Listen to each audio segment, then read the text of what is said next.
ಆತ್ಮೀಯ ಬಂಧುಗಳೇ, ಶ್ರದ್ಧೆಯ ತಂದೆ ತಾಯಂದಿರೇ, ನಲ್ಮೆಯ ಸಾಹಿತ್ಯಾಭಿಮಾನಿಗಳೇ, ಸುಮ್ಮನೊಬ್ಬಂಟಿಯಂತಿಹುದು ಬೇಸರಬಹುದು, ಹೊಮ್ಮವೆನೋ ಕೋಟಿ ರೂಪದಲ್ಲಿ ನಾನೆಂದು. ಡಿ ವಿ ಜಿಯವರ ಈ ಮಾತನ್ನ ನಾವು 74ನೇ ಕಗ್ಗದಲ್ಲಿ ಕೇಳಿದ್ದೇವೆ. ಏನದು ಅಂತಂದ್ರೆ, ಈ ಒಂದು ಸೃಷ್ಟಿಯನ್ನ ಭಗವಂತ ಯಾಕೆ ಮಾಡ್ದ?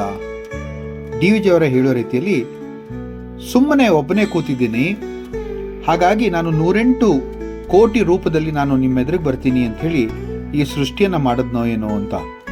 ಒಮ್ಮೊಮ್ಮೆ ಅದು ನಿಜ ಅನ್ಸ್ಬಿಡುತ್ತೆ. ಯಾಕೆಂದ್ರೆ ಸೃಷ್ಟಿ ಮಾಡಿದಾತ ತಾನು ಯಾತಕ್ಕೆ, ಯಾರಿಗೋಸ್ಕರ, ಯಾವ ಕಾರಣದಿಂದಾಗಿ ಸೃಷ್ಟಿಯನ್ನ ಮಾಡಿದ್ದೇನೆ ಅಂತ ಎಲ್ಲೂ ಹೇಳಿಲ್ಲ.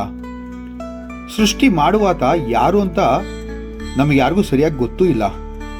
ಅವನು ಹೇಗಿದ್ದಾನೆ, ಅವನ ನಿಜವಾದಂತಹ ಆಶಯ ಏನು, ಅವನು ಈ ಒಂದು ಕೃತ್ಯವನ್ನ ಮಾಡೋದಕ್ಕೆ, ಈ ಒಂದು ಕೆಲಸವನ್ನ ಮಾಡೋದಕ್ಕೆ ನಿಜವಾದಂತಹ ಪ್ರೇರಣೆ ಅಥವಾ ಆತನಿಗೆ ಇರತಕ್ಕಂತಹ ಒಂದು ಉದ್ದೇಶ ಏನು ಅಂತ ನಮ್ಗೆ ಯಾರಿಗೂ ಗೊತ್ತಿಲ್ಲ. ಆದರೂ ಕೂಡ ನಾವು ಅದೇ ಸೃಷ್ಟಿಯಲ್ಲಿ ಬದುಕ್ತಾ ಇದ್ದೇವೆ. ಇದು ಬಹಳ ಯೋಚಿಸಬೇಕಾದಂಥ ವಿಚಾರ. ನಾವೆಲ್ಲರೂ ಕೂಡ ಪ್ರತಿಯೊಬ್ಬರೂ ನಮ್ಮ ನಮ್ಮ ಕಾರ್ಯಗಳಲ್ಲಿ ನಿರತರಾಗಿರುವಾಗ ದೇವರು ಕೂಡ ಹಾಗೆ ಮಾಡ್ಬೋದಲ್ವಾ? ಅವನ ಕೆಲಸ ಅಂತಲೋ, ಅಥವಾ ತನಗೆ ಬೇಸರವಾಗಿದೆ ಅಂತಲೋ, ಅಥವಾ ನಾನು ವಿವಿಧ ರೂಪದಲ್ಲಿ ಎಲ್ಲರೆದುರಿಗೆ ಬರ್ತೇನೆ ಅಂತಕ್ಕಂತಹ ಒಂದು ಆಡಂಬರದಿಂದಲೋ, ಹಾಗೆಯೇ ಒಬ್ಬ ಯುವತಿ ತನ್ನ ಆಭರಣಗಳನ್ನ ಬಿಚ್ಚಿಟ್ಟು ಹಾಕಿ ತೆಗೆದು ಮಾಡುವಂತಹ ರೀತಿ, ಆ ಶೈಲಿ, ಅದೇ ಅಲಂಕೃತವಾದಂತಹ ಯುವತಿ ಕನ್ನಡಿ ಮುಂದೆ ನಿಂತು ಹೇಗೆ ಖುಷಿ ಪಡ್ತಾಳೋ ಆ ಥರದ ಒಂದು ಭಾವನೆಯಿಂದ ತಾನು ಸೃಷ್ಟಿಯನ್ನ ಮಾಡಿದ್ದಾನೋ ಏನೋ ಅಂತಕ್ಕಂತಹ ವಿಚಾರ ಇಲ್ಲಿ ನಮ್ಮ ಎದುರಿಗೆ ಕಾಡುವಂತಹ ಪ್ರಶ್ನೆಯಾಗಿದೆ. ಈ ಪ್ರಶ್ನೆಗೆ ಬಹಳ ಸುಂದರವಾಗಿ ವ್ಯಾಖ್ಯಾನವನ್ನ ಅಥವಾ ಉತ್ತರವನ್ನ ಕೊಡ್ತಾರೆ ಈ ಕಗ್ಗದಲ್ಲಿ. 78ನೇ ಕಗ್ಗ ಹೀಗಿದೆ: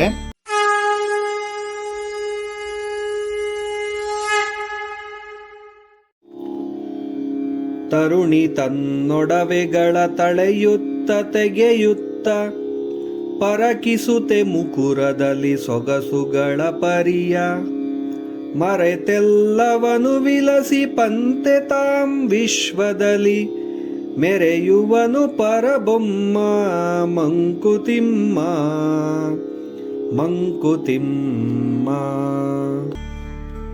ತರುಣಿ ತನ್ನೊಡವೆಗಳ ತೆಳೆಯುತ್ತ ತೆಗೆಯುತ್ತ. ತರುಣಿ ಅಂತಂದ್ರೆ ಯುವತಿ ಅಂತ ನಮಗೆಲ್ಲರಿಗೂ ಗೊತ್ತಿದೆ. ಈ ಭಾಗದಲ್ಲಿ ಅವಳು ತನ್ನ ಬಾಹ್ಯ ಆಭೂಷಣಗಳನ್ನ ಅಥವಾ ಅವಳ ಒಂದು ತಯಾರಿಗಳನ್ನ ಅಥವಾ ಅವಳ ಒಂದು ಅಲಂಕಾರವನ್ನ ತೆಗೆದು ಹಾಕುವಂತಹ ಒಂದು ಕೆಲಸವನ್ನ ಮಾಡ್ತಾ ಇದ್ದಾಳೆ. ತಳೆಯುತ್ತ ಮತ್ತು ತೆಗೆಯುತ್ತ ಎಂಬ ಶಬ್ದಗಳು ಅವಳಿಂದ ಆಭೂಷಣಗಳನ್ನ ತೆಗೆದು ಹಾಕುತ್ತಿರುವಂತಹ ಪ್ರತಿಕ್ರಿಯೆಯನ್ನ ತೋರಿಸುತ್ತೆ. ಇಲ್ಲಿ ಆಭೂಷಣಗಳನ್ನ ತೆಗೆದು ಹಾಕುವುದು ಒಂದು ಸಾಂಪ್ರದಾಯಿಕ ಒಂದು ಪ್ರಕ್ರಿಯೆ ಆದ್ರೂ ಕೂಡ ಅದು ಆಕೆಯೊಳಗಿನ ಅಂತರಂಗದ ಗುಣಗಳನ್ನ ಬಯಲಿಗೆ ತರುವ ಅಥವಾ ಬಹಿರಂಗದ ಅವಶ್ಯಕತೆಗಳನ್ನ ತ್ಯಜಿಸುವಂತಹ ಸಂಕೇತವಾಗಿದೆ. ಈ ಭಾಗ ಯಥಾರ್ಥದಲ್ಲಿದೆಯೇ ಹೊರತು ಎಲ್ಲೂ ಅವಸರದ ಒಂದು ಮಾತಿಲ್ಲ. ಬಾಹ್ಯದ ಸೊಬಗಿಗೆ ಅತಿಥಿಗಳಾಗದ ಮೂಲಕ ನಿಜವಾದ ಸೌಂದರ್ಯವನ್ನ ಹೊರಹೊಮ್ಮಿಸುವ ಅರ್ಥವನ್ನ ಇದು ಕೊಡುತ್ತೆ ಅಂದ್ರೆ ತಪ್ಪಿಲ್ಲ. ಪರೀಕ್ಷಿಸುತ್ತೆ ಮುಖರದಲ್ಲಿ ಸೊಗಸುಗಳ ಪರಿಯ. ಎಷ್ಟು ಚೆನ್ನಾಗಿದೆ ನೋಡಿ. ಪರೀಕ್ಷಿಸುತ್ತೆ ಅಂದ್ರೆ ಹೊತ್ತಿರುವ ಅಥವಾ ಸೂಚನೆ ಮಾಡ್ತಾ ಇರುವಂತಹ ಗುಣಗಳು ಅಂತ ಹೇಳ್ಬೋದು. ಮುಖರ ಅಂತಂದ್ರೆ ಮುಖಾರವಿಂದ, ಇಲ್ಲಿ ಮುಖಗಳಲ್ಲಿ ಚುಟುಕು ಅಂತ ಅನ್ನಿಸ್ಕೊಳ್ಳುವಂತಹ ಅರ್ಥ ಕೂಡ ಇದೆ. ಇದು ಆಕೆಯ ಮುಖದಲ್ಲಿ ಬೆಳಕಿನಿಂದ ಬಂದಿರುವಂತಹ ಸುಂದರತೆಯನ್ನ ಇಲ್ಲಿ ಸೂಚಿಸುತ್ತೆ. ಸೊಗಸುಗಳ ಪರಿ. ಸೊಗಸು ಅಂದ್ರೆ ಸೌಂದರ್ಯ.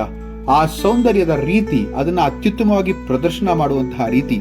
ಹೆಣ್ಣು ಮಕ್ಕಳೆಲ್ಲ ಯಾಕೆ ಅಲಂಕಾರ ಮಾಡ್ಕೊಳ್ತಾರೆ ಅಂತಂದ್ರೆ ಅವರು ಸುಂದರವಾಗಿ ಕಾಣ್ಲಿ ಅಂತ. ಅದು ನಮ್ಗೆಲ್ಲರಿಗೂ ಗೊತ್ತಿರುವಂತಹ ಮಾತೆ.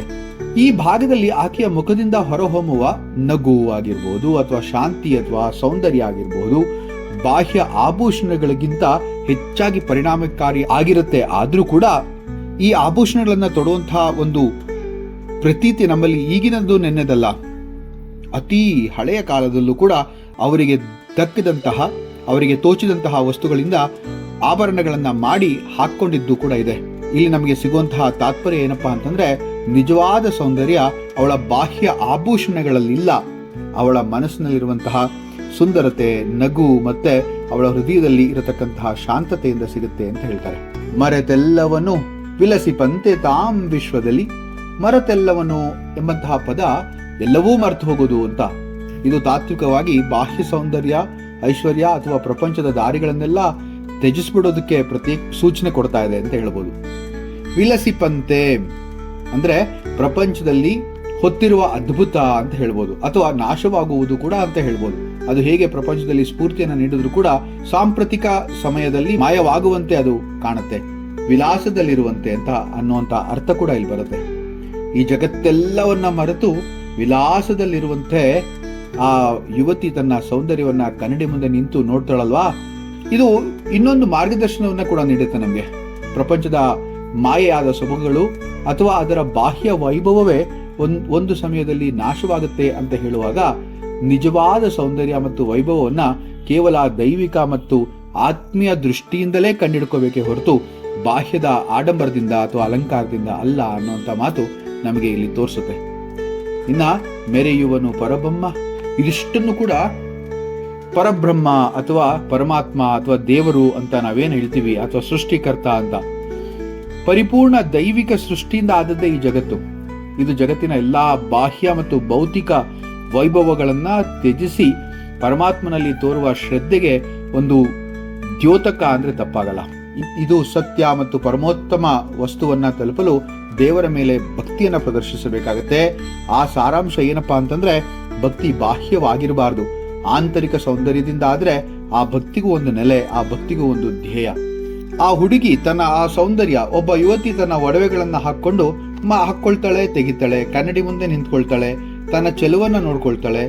ಹಾಗೆ ಈ ಜಗತ್ತೆಲ್ಲ ಮರೆಯೋ ತರ ತನ್ನ ಚೆಲುವಿನ ಒಂದು ವಿಲಾಸದಲ್ಲಿ ಅವಳು ತನ್ನನ್ನೇ ತಾನು ಮರೆತೋಗ್ತಾಳೆ. ಹಾಗೆ ಈ ಪರಬ್ರಹ್ಮನು ಕೂಡ ತಾನು ಮಾಡಿದಂತಹ ಸೃಷ್ಟಿಯನ್ನ ತಾನೇ ನೋಡಿ ಸವಿಯುತ್ತಾ ಒಂದೊಂದ್ಸತಿ ತಾನೇ ಮರೆತು ಈ ಒಂದು ವಿಶ್ವದಲ್ಲಿ ಮೆರಿತಾ ಇರ್ತಾನೆ ಅಂತ ಹೇಳಿದ್ರೆ ತಪ್ಪಾಗಲ್ಲ. ಇಲ್ಲಿರುವಂತಹ ಭಾವನಾತ್ಮಕ ಮತ್ತೆ ಧಾರ್ಮಿಕ ಅಂಶಗಳನ್ನು ಕೂಡ ನೋಡಬಹುದು. ಈ ಶ್ಲೋಕವು ಬಾಹ್ಯ ಅಂಶಗಳನ್ನ, ಅದು ದೇಹ, ಆಭೂಷಣ ಅಥವಾ ಪ್ರಪಂಚದ ಐಶ್ವರ್ಯಗಳಾಗಿರಬಹುದು, ಅವುಗಳ ಶಾಶ್ವತಿಯ ಕುರಿತು ಒಂದು ಮಾತನ್ನು ಹೇಳಿದ್ದಾರೆ. ಇದು ಅತ್ಯಂತ ತಾತ್ವಿಕವಾಗಿ ಭಾವಿಸಿದ್ರೆ ಪ್ರಪಂಚದಲ್ಲಿ ಇರುವ ಎಲ್ಲಾ ಬಾಹ್ಯ ವಿಷಯಗಳು ಕೂಡ ತಾತ್ಕಾಲಿಕವಾಗಿರುತ್ತೆ. ಆಕೆಯ ಹೃದಯ ಮತ್ತು ಆಕೆಯ ನಗು ಮುಖದಲ್ಲಿ ನಿಜವಾದ ಸೌಂದರ್ಯ ಇದೆ. ಆದರೆ ಸೌಂದರ್ಯದ ಒಂದು ಅಂಶ ನಮ್ಮಲ್ಲಿ ಆಭರಣಗಳಿಂದಲೇ ನಾವು ಅದನ್ನ ಅಳಿಯುವಂತಹ ಪ್ರಯತ್ನವನ್ನು ಮಾಡ್ತೀವಿ, ಅದು ತಪ್ಪು ಅಂತ ಹೇಳ್ತಾ ಇದ್ದಾರೆ. ಈ ಕಗ್ಗ ತಾತ್ವಿಕವಾಗಿ ಆತ್ಮವನ್ನ ದೇವರು ಮತ್ತು ನೈತಿಕ ಬೆಳೆಗಳನ್ನ ಆದರ್ಶ ಅಂತ ಹೇಳುವಂತಹ ಮಾತು ಇಲ್ಲಿದೆ. ತರುಣಿ ತನ್ನೊಡವೆಗಳ ತೆಳೆಯುತ್ತ ತೆಗೆಯುತ್ತ ಪರಿಕಿಸುತ್ತೆ ಮುಖರದಲ್ಲಿ ಸೊಗಸುಗಳ ಪರಿಯ. ಮರೆತೆಲ್ಲವನು ವಿಲಸಿಪಂತೆ ತಾಂ ವಿಶ್ವದಲ್ಲಿ. ಮೆರೆಯುವನು ಪರಬ್ರಹ್ಮ ಮಂಕುತಿಮ್ಮ. ಮುಂದಿನ ಕಗ್ಗದೊಂದಿಗೆ ಮತ್ತೆ ಭೇಟಿಯಾಗೋಣ. ನಮಸ್ಕಾರ.